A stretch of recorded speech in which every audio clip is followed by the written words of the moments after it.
Salut à tous, c'est Pang de la chaîne, bienvenue sur cette vidéo qui aujourd'hui va parler un petit peu de voix du loser, un petit peu de développement personnel et surtout de la normalité. Ouais, être normal. Qu'est-ce que ça vous fait si je vous dis, toi, tu es quelqu'un de complètement normal. Tes problèmes sont assez normaux. Bon, ok, il peut être un peu différent des autres, mais t'inquiète, on trouvera des clones ou des personnes qui ont globalement vécu les mêmes choses que toi. Tes compétences, les autres les ont. D'autres personnes l'ont. Tes peurs, idem. En gros, bon, bah, t'es pas hyper spécifique. Je sais, le dev perso, depuis des années, nous dit yo, tu es exceptionnel, tu es une âme à part, tu es merveilleux et grandiose.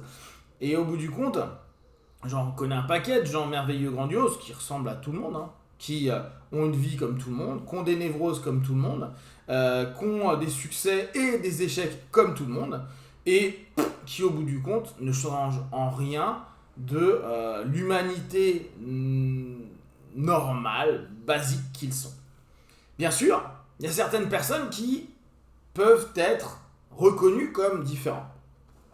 Et je pense surtout aux troubles autistiques qui peuvent vraiment créer une grosse différence sur des rapports sociaux, etc.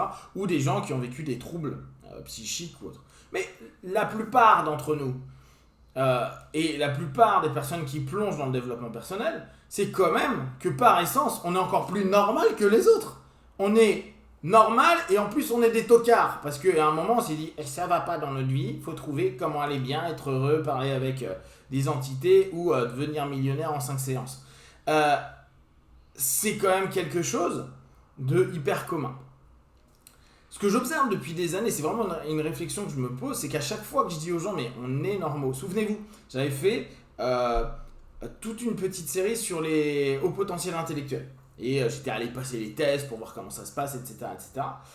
Et dire, mais en fait, c'est une communauté de gens normaux qui veulent être différents. Qui veulent être plus intelligents, qui veulent être au-dessus pour comprendre pourquoi ils réagissent comme ça. Ce qui peut être très bien. Mais au bout des comptes, la communauté est tellement grande et on fout tout le monde dans l'HPI qu'en fait, c'est des gens hyper normaux, ils sont pas toujours hyper stables émotionnellement, qui sont assez sensibles, blablabla. Et bizarrement, quand on dit « Mais non, je suis comme toi, je suis tout pareil », bah ça fait chier les gens.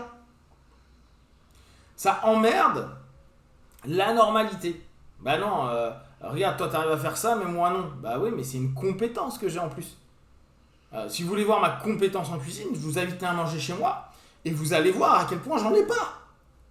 Et pourtant, il y en a qui vont être des tueurs à gages. Et on va pas se dire pour autant, waouh, t'es un haut potentiel culinaire. Bah t'es doué dans la cuisine ou pas. Mais ça fait pas de nous des gens exceptionnels.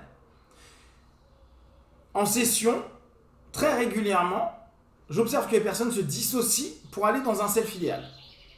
Ils ne supportent pas qui ils sont maintenant. C'est-à-dire, vous, moi, avec notre petite vie, plus ou moins rangée, allez, on va dire notre vie, métro, boulot, dodo. Ah, c'est le fameux métro, boulot, dodo que tout le monde veut pas, refuse. Sauf que tout le monde veut de la stabilité, ou en tout cas veut être en phase avec je veux une vie cool. Parce que, bah, naturellement, si on l'a créé, c'est qu'on en avait besoin. Et non, nous on est des rebels, donc on s'en fout. Nous, ce qu'on veut, c'est vivre des trucs de ouf. Mais même les trucs de ouf, si tu les vis à longueur de temps, ils redeviennent normales. Ils redeviennent anodins. Je prends l'exemple de personnes que j'ai suivies pendant un laps de temps qui faisaient que voyager. Et au bout d'un moment, on avait défini ensemble que c'était leur métro, boulot, dodo. C'était vraiment leur vie. Ils passaient 5-6 mois ou parfois un an dans des pays. Leur métro, c'était l'avion. Leur boulot, c'était de se trouver un autre endroit à aller et découvrir le monde. Mais ils se l'imposaient. C'est-à-dire qu'au bout d'un moment, c'était une espèce de devoir. C'est comme ça qu'on me connaît, c'est comme ça que je fais ma différence dans ce monde. Bah, en fait, tu as une vie juste normale, à part qu'à la place d'être à Paris ou à Angers, tu te retrouves en Australie, en Chine, en machin, mais ta vie, elle est toute classique. Il n'y avait pas plus de bonheur que ça. Il y a le bonheur de le revendre, mais en tant que tel, il n'y avait pas plus de joie que ça. Et il y en a plein qui font ça. Comme si accepter notre normalité, c'était nous tirer une balle dans le pied. Alors le problème, c'est que le dev perso, les lois d'attraction, et toutes les techniques pour être génial, charismatique, plein d'énergie, plein d'argent, plein de reconnaissance, ça nous empêche d'accepter que on est peut-être aussi très bien comme ça.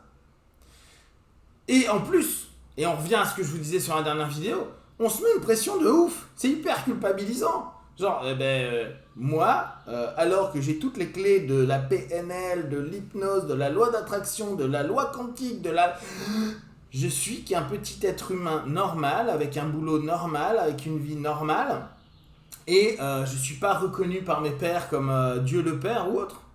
En quoi ça vous pose problème ? Pourquoi à ce moment-là, et même cette demande excessive d'être reconnu, d'être mis en avant, de marquer l'histoire, mais j'ai envie de dire, quasiment 3/4 des humains doivent penser à se dire « je dois faire quelque chose de ma vie » et limite laisser quelque chose. Et vous inquiétez pas, dans l'histoire, si on retient nous, dans notre petite tête d'être humain normal, sans noms qui ont marqué l'histoire, sur les 5000 dernières années, c'est déjà un exploit. Amusez-vous, faites 100 grands noms, et pas que ceux du XXe siècle. Amusez-vous à remonter, et vous allez voir qu'il y en a eu des milliards de personnes avant nous. Et il n'y en a pas des masses dont vous vous souvenez, ou même que le monde se souvient. Parce que, même des gens qui ont pu faire des grandes choses, c'est des gens normaux. Ils ont simplement été là à un moment donné, avec un développement qui était dans une dynamique positive, mais personne ne s'en souviendra. Alors, pourquoi chercher constamment à être dans ce self-idéalisé qui est clairement un bâtard, quoi. C'est vraiment le pire des connards sur Terre. Votre self-idéalisé, c'est celui qui, à longueur du temps, vous dit il faut, on doit, fais-le, espèce de feignasse, tu l'as pas fait ce matin. Et puis alors, en plus, à ça se rajoute tout le blabla des coachs et des speakers qui disent levez-vous 1 heure plus tôt le matin pour aller courir dans le froid et vous verrez que vous pourrez faire quelque chose de grandiose de votre vie parce que vous prouvez que vous êtes incroyable, extraordinaire. 90% des gens ne feraient pas ce que vous faites. Mais même quand tu le fais, tu restes normal. Moi, je me suis levé plein de fois super tôt le matin faire du sport. Ça n'a rien changé à ma vie. Et je suis sûr qu'il y en a plein qui l'ont fait. Genre, ouais, là, pendant quelques mois, je vais me mettre en mode new mindset. Ouais, 3 mois plus tard, t'as un mindset normal, tu fais comme tout le monde et t'attends 8h30 pour apprendre ton bus parce que putain, il pèle avec moins 5 degrés le matin. Donc, il y a un moment ou un autre, tous ces vendeurs de rêves fait que nous, on est dans un self-idéalisé, on se dissocie à longueur de temps et on est complètement un connard avec nous-mêmes. On n'a pas de respect, on est tout le temps en train de se trouver naze, on a toujours l'impression que notre vie n'a pas de sens, que c'est pourri, qu'il faudrait gna pour être heureux, et au bout du compte, on n'est pas du tout connecté à nous. Ce qui est génial, c'est ce qui devrait nous ramener à nous-mêmes dans le dev perso, dans le travail personnel, parfois nous dissocie tellement à nous dire « ouais mais j'aimerais être autre chose ». Mais tu n'es pas autre chose, tu es ce que tu es, à l'intérieur de toi, fait avec tes produits, fait avec tes outils.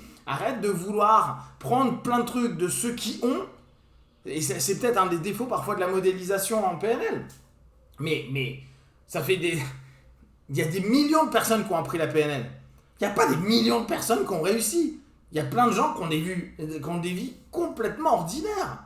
Et pourtant, waouh, regardez, il suffit de faire ça, prenez ce que les meilleurs ont fait et répétez-les. Putain, mais je les ai vus, moi, Bendler, je les ai vus, les Grinders, j'en ai vu des méga coachs de PNL, ils ont pas l'air plus heureux que ça, ils ont pas l'air plus en face que ça, ils ont pas l'air hyper épanouis, ils ont pas l'air, hormis un business florissant, et c'est très bien, ils sont pas forcément plus heureux que vous. Regardez à l'intérieur de vous en quoi la normalité, votre normalité vous dérange. C'est aussi accepter le concret, le réel, le ici, maintenant, ce que vous avez fait, ce que vous avez créé jusqu'à aujourd'hui. C'est pas ouais mais un jour je serai comme ça, mais tu seras. Tu es en train de te regarder de loin, regarde-toi aujourd'hui, là où tu en es, et pose tes conclusions. Si aujourd'hui tu as une vie qui ne te convient pas, tu peux la modifier, mais accepte simplement que peut-être tu n'auras jamais une vie de ouf. Et ça n'empêche en rien que tu puisses être heureux, bien et en phase. Si vous avez des questions et des remarques, vous partagez sur Facebook, YouTube, j'y répondrai le plus rapidement possible. Comme d'habitude, de tout ce que je propose, ne prenez que ce qui est bon et juste pour vous. Testez, observez, analysez et concluez. Be one. Ciao!